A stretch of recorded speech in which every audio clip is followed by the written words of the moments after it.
You've seen the clips, the Shopify dings, the products that go viral overnight. But how does dropshipping actually work? How do you sell products that you never even have to touch? Most beginners get lost in the hype. They make mistakes that cost them thousands because they don't understand the business. And how everything works. In this video, I'm breaking down the entire 2026 dropshipping guide. And no fluff, will cover exactly how the money flows, what products actually work, and the common mistakes that you need to avoid. So with all that, let's get started. All right, so we're gonna cover exactly how dropshipping works, and this is gonna be the complete breakdown when it comes to this. So what you'll discover today is the first thing is you're gonna understand the exact step-by-step process of how dropshipping actually works. The second thing is how money flows through the business model. Third thing is product selection strategies that drive sales. Fourth is going to be marketing tactics that convert browsers into buyers. And then fifth is going to be the most common mistakes that cost beginners thousands of dollars. So starting right away is what is dropshipping? So let me go ahead and move myself real quick. But what is dropshipping? It is essentially a retail fulfillment method where you never touch the inventory. You sell and the supplier ships. And I think a lot of people get misunderstood when they think, what is dropshipping? And they think dropshipping as this business model, when the reality of it is, dropshipping is just a form of fulfillment. It's just the way that you fulfill orders, right? Instead of having orders in-house, you instead have your supplier ship it directly to your customer, right? So it's not a business model, it's just more so of the fulfillment process of your products. It's just e-commerce. You're just selling products online. The only difference is you don't have the products on you. The products are going from your supplier to your customer. So customer places an order on your store. Then you, as the store owner, markets that product and manages the store. And your supplier holds the inventory and ships your product. So we have your customer over here. They place an order on your store, right? This is you, this is the seller. And you purchase the product from your supplier. The supplier then ships the product directly to your customer, and the customer receives the product. Very, very simple. So again, dropshipping is not a business model, it's just a form of fulfillment, right? Instead of the customer buying from your store and you shipping it directly to your customer, instead you just order it directly from your supplier and they ship it to your customer, right? So it's the same thing as selling any other product online. So why does dropshipping appeal to new entrepreneurs? So typically, a lot of newer dropshippers will get into it because it has low upfront costs, so you don't need to buy inventory in bulk to start. You don't need a lot of money to start as well, so it just makes it a lot more appealing to beginner dropshippers. There's no warehouse, so you don't need to have this crazy warehouse to hold all of your products. Location freedom, you can run this business from literally anywhere as long as you have a laptop and Wi-Fi and a phone. Low risk, only purchase products after customers have paid you, so you don't have to buy any products until you get paid first. So you only ship out any products once you actually get paid. Once you do that, you ship out the product. Then easy to test products, so quickly add or remove items from your store to find winners without financial penalty. Now, the process is building your foundation. So the first thing is going to be creating an online store. So you want to use platforms like Shopify. Typically is going to be Shopify. There are other platforms out there. You also want to design a professional, trustworthy storefront, so set up secure payment processing. And then number two is list products from suppliers. So you want to connect with suppliers via Zendrop. So Zendrop is going to be what we use for a supplier. They are honestly, in my opinion, the best supplier you can honestly go with. They have the fastest shipping, and they also have just the best products, and they have a large amount of products on there, so I highly recommend to use Zendrop when it comes to fulfilling your products and using them as a supplier in comparison to other suppliers out there like AliExpress. They just have long shipping times, the product quality is sometimes really bad, communication with your suppliers sometimes also really bad, so I've dealt with a lot of these issues in the past. You also want to import high quality images and descriptions for your products, and then set retail prices with healthy margins. Now, steps 3 to 5 is going to be the transaction flow. So step number 3 is customers place your order. So the customer will browse your online store, they'll add the items to their cart, and they'll go ahead and check out. Then the customer pays you. So the payment goes directly to your business account. You receive the full retail price immediately, and then cash flow is positive before you buy. So you're collecting all of this cash, and then once you've taken this cash, you order the product from your supplier. So say you are selling a product for $30, you would then take that $30 and then spend $10 to ship out your product. So say you source your product for $10, you then ship out the product for $10 and you keep the 20, right? And you would obviously take that money and reinvest it back into your store, whether that be ads or whatever it might be. But you want to kind of save this up and reinvest. Then number 6 is going to be supplier ships directly to the customer. So your supplier packages the items professionally. They ship the product directly to your customer's address. The tracking number is automatically synced, and then customer sees your brand name. So with Zendrop, all of this is completely automated. So every single product, you don't have to touch it. You don't have to worry about it. As soon as an order is placed from your store, it is automatically fulfilled through Zendrop. So Zendrop makes it a lot easier for us. We don't have to go over to AliExpress and then put in the order manually and type in the customer's address, nothing like that. As soon as the order comes in on our end, it's connected to Zendrop, our store is connected to Zendrop, and Zendrop, our supplier, will ship out the product to our customer. Then number 7 is you keep the profit margin. So customer price minus your supplier cost equals gross profit. So this is how much you keep. And then there's no need to handle returns personally like usual. And then funds are available for reinvestment. So all the money that you make, you want to reinvest back into your store. So how does the money flow? So understanding the economics of every single sale. So say your selling price is $29.99, right? And your total expenses, so this is product, shipping, ad costs, everything. Your total net profit would leave you $10. So this is around a 30 to 50% profit margin, right? So we have a revenue, our expenses, so product, shipping, and ad costs, and then again, our net profit is $10. So what products work best? So winning products share 3 critical characteristics. So number 1 is your product solves some sort of a problem. That is honestly going to be the biggest part when it comes to products and finding winning products, is making sure that your product solves some sort of a problem, because people don't buy products based on the product itself. People buy products because of the results that it gives you, right? So if it's a weight loss product, people only buy because they want to lose weight. They don't care about the material of the product. They don't care the way it looks. They don't care about the color of it. All they care about is losing the weight. And that is what you should be focusing on, is finding products that solve some sort of a problem, because people buy results, right? They don't buy the actual product, they buy the results. And then number 2 is impulse buy friendly. So you want to make sure that your product is something that people would impulsively buy. A lot of the times when you are marketing your content, it's going to be on social media platforms like Instagram and TikTok. And if we can have a product that, 1, solves a problem, and typically you want to pair that with maybe like an insecurity, then what can happen is, if your product is priced reasonably, then customers will see that and think, oh, I might as well go and buy this because it's not that expensive and it solves a problem that they have, and then I've never seen this before. The other thing is making sure the product has some sort of a wow factor. So making sure that your product stands out from every other product out there. It's something that customers may have never seen before, may have never even tried before, something that can get people to stop scrolling. And then easy to demonstrate. So your product needs to be visual.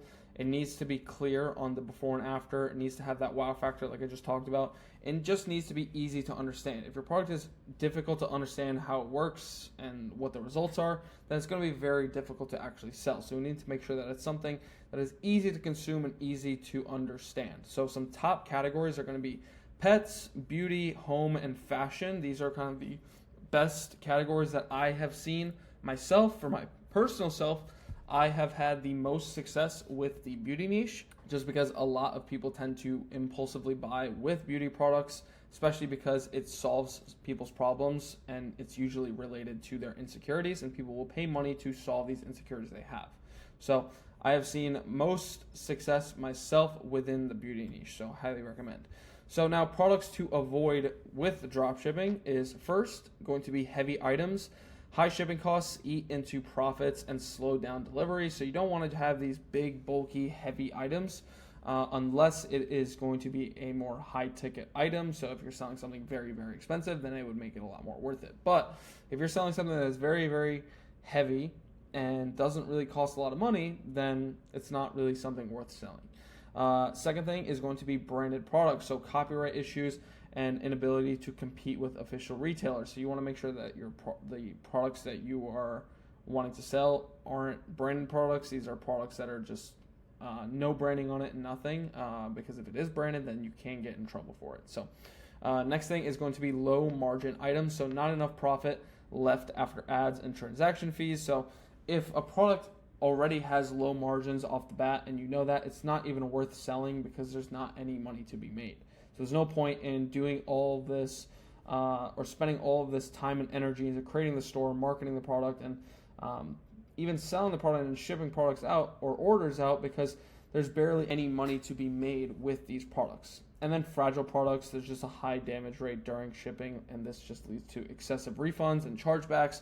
And obviously this isn't what we want. We want to make sure that our products arrive to our customers in one piece and everything works perfectly. And then last thing is seasonal items. I would say seasonal items are at times very good, because if you can catch the wave early on, and sometimes it's a brand new product nobody has ever seen, you can do really well with it. But the thing is, once the season is over, so say it's a Christmas product, once Christmas is over, you can't really sell this product anymore. It's not going to work. I like seasonal items, but you need to get on it early, and you need to kind of catch that wave before it really takes off. And usually this is just going to be following trends and following products that are just getting early to products. So the next thing is going to be marketing, your primary growth engine. So traffic sources determine your store's visibility and sales. So essentially just getting eyeballs to your store. And the way that we can do that is going to be with TikTok, Instagram Reels, paid ads, or even Pinterest. I have seen other people use, but the main ones that I typically prefer, especially for beginners, is going to be TikTok and Instagram Reels, because you can post on these platforms for completely free and get millions and millions of views without having to spend any money. And then once you find these to work, so say you have videos that do well on TikTok or videos that do well on Instagram Reels, you can then take these videos and run these as paid ads, is what I like to do, especially for a lot of beginners, instead of just dumping money on paid ads when you don't even know how to run paid ads in the first place. So now organic versus paid marketing strategy. So each approach has distinct advantages and trade-offs. So again, with organic, this is just free. The only thing is there is time investment that comes into this. It's going to take some time to get good at creating content and get views. So that's the one thing. Speed, it's slower to gain traction, because again, this is kind of more momentum based and skill based. You need to understand how to create good content to get views. And then this is going to be best for beginners with a limited budget. So if you're a beginner, you don't have a lot of money to spend on ads, I recommend going with organic content. But with paid ads, this does require a budget. So typically you want to have at least $500 or more to spend on ads, especially when it comes to testing creatives, testing products. There's a bunch of things that need to go on when it comes to running paid ads, and it's going to require a bit of an investment. And then speed, when it comes to paid ads, is immediate. So once you start spending money for ads, you are getting traffic no matter what. It doesn't matter, because you are spending money and that traffic is going to be there. Now, the only thing is, are you getting the right metrics, and are you creating good content and good ad creatives to actually get the most out of the money that you're spending? Because if you have really bad ad creatives, then you can be spending a ton of money and still not get a lot. You're still going to get traffic, that is for sure. But the thing is, you might not be getting a lot of traffic, and you might not be getting quality traffic to your store because of your ad creative. So there's a lot of other variables when it comes to this. But when it comes to speed, you are guaranteed to get views a lot quicker in comparison. And then this is going to be best for scaling quickly with capital. So if you have the money to spend, then you can definitely scale a lot faster with paid ads, whereas organic, it's kind of hit and miss. But when it does hit, it can hit very, very big. Now, key insight is content quality matters more than the product selection. So you can have the best product ever, but if your content is not good and the creatives that you're creating for your paid ads aren't good, then it's going to be very difficult to sell. But you can have a very average product that solves a problem, but your content can be really good, or your paid ads or your ad creatives can be really good, and it'll still sell. So content and your creatives are going to be massive when it comes to this. Now, order fulfillment and shipping explained. So how does the actual process of somebody orders your product and how does it get to them? How does any of that work? So the first thing is your order notification arrives in your dashboard. So you hear the cha-ching sound on your phone and you made your first sale, right? Congratulations, you finally made your first sale. And what happens is this auto forwards the details of your customer to your supplier. So as soon as your order is placed and you have received the money, what happens is all of your customers' details that they just put in, like their name, their address, everything, this will then be sent over to your supplier so they can go ahead and ship it out. So in this case, this will be given over to Zendrop, and you can connect automatically your store to Zendrop. And again, it'll automatically have your orders connected. So as soon as somebody buys, all the information gets over to Zendrop and they can ship it out. So now your supplier packages up the order and ships it out to your customer. And the fourth thing is there is going to be a tracking number that is synced to your customer. And again, this is all done automatically when you use Zendrop. So with old drop shipping, if you were to use AliExpress, anything like that, you can expect from 3 to 6 weeks in shipping times a lot of the times. Whereas now, if you use suppliers like Zendrop, you get 5 to 10 days shipping. It's a lot quicker in comparison. And then also tracking is going to be a lot more real-time updates. So the next thing is why shipping speed drives business success. So first thing is conversion rate. So customers are 2 times more likely to complete a purchase when they see fast shipping is guaranteed. Nobody wants to wait 3 to 6 weeks for their product to arrive. Nowadays, people are in, it's essentially the age of Amazon Prime, and everyone expects the fastest shipping possible. So if you are telling your customers, oh, if you buy this product, it's going to wait 3 to 6 weeks, they would rather just go somewhere else and spend a little bit more money to have the product quicker, right? So we want to make sure that we have fast shipping.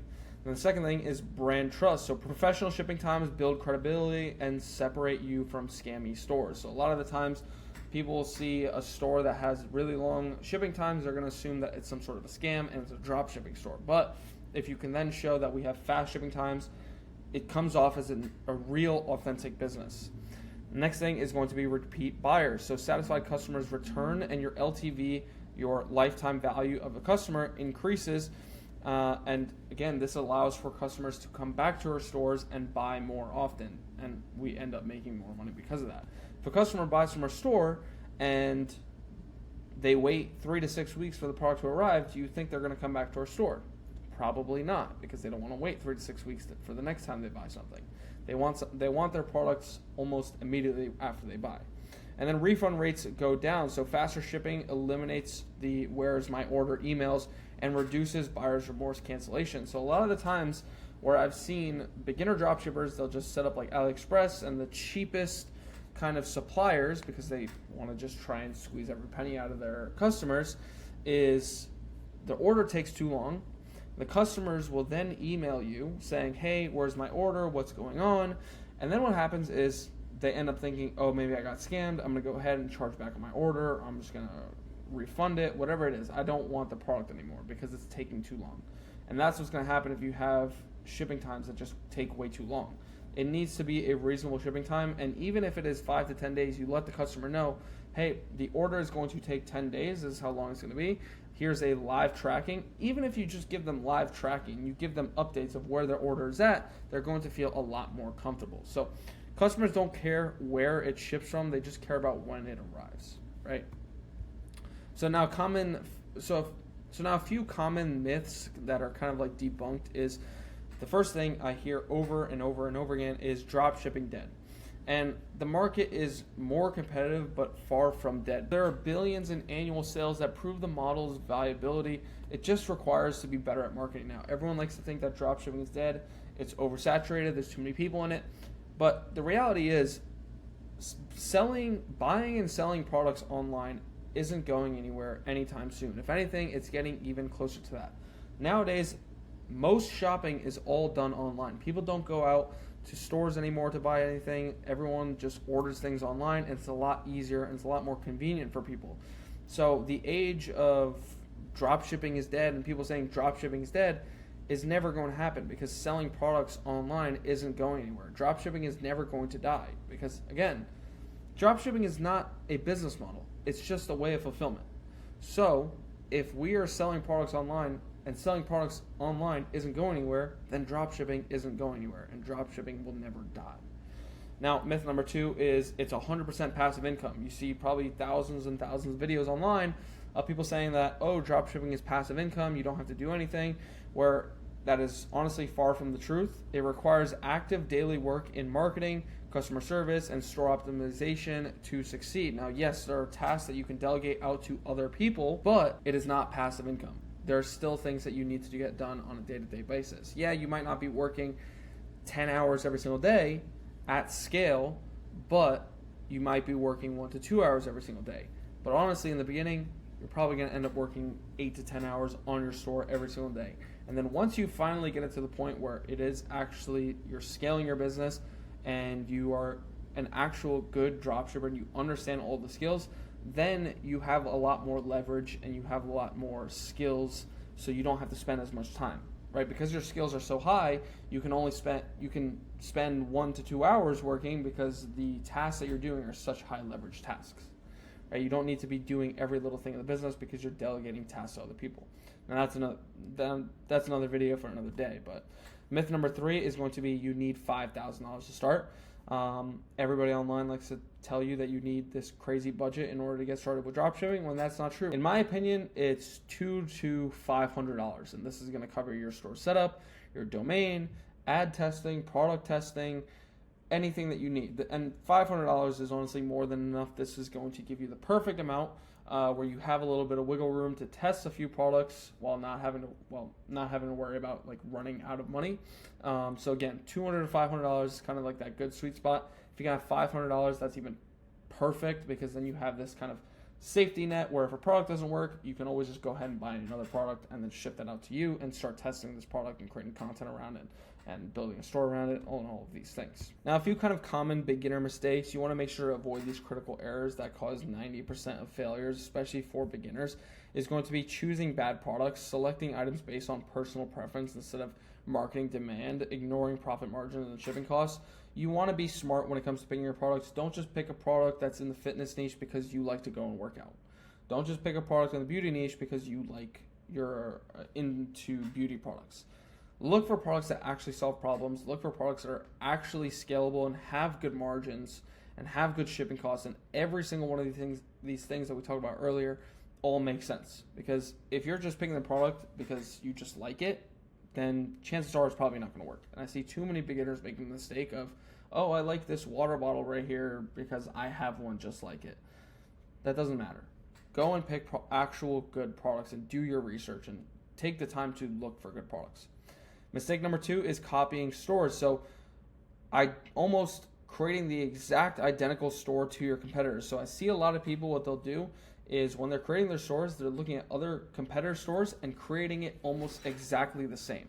The mistake number 3 is going to be overcomplicating. I see too many beginners just overcomplicate almost every single part to their store, when in reality, it's very straightforward. It's just find a good product, create a good store for it, and market that product with TikTok and Instagram. And if those videos that you're creating around your product do well, then scale those with paid ads.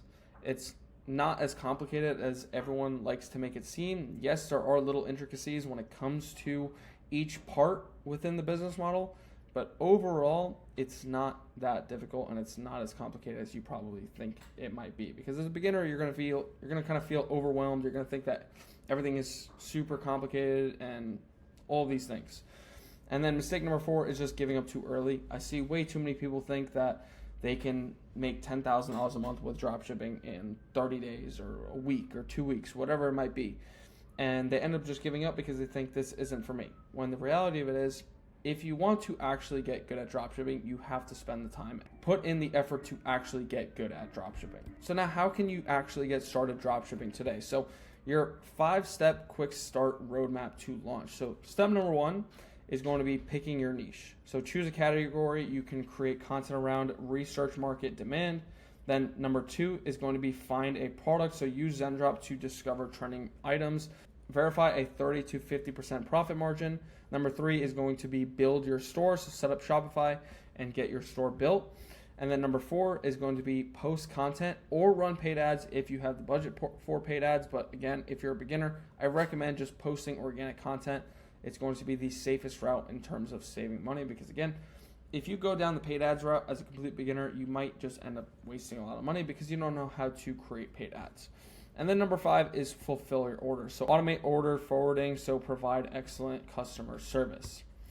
Now, some kind of timeline expectations so you guys can understand how your process should go when it comes to dropshipping. So the first 30 days is going to be spent testing. You're testing your products, you're testing your store, you're testing your content, and you're essentially just learning the basics, and you're learning all of the things as a complete beginner, right? Once you've kind of understood everything after these 30 days, that's when you're kind of, again, you'll have an understanding of how everything kind of works. You kind of understand what you're looking for in products. You understand how to create websites. You understand how to kind of create the content.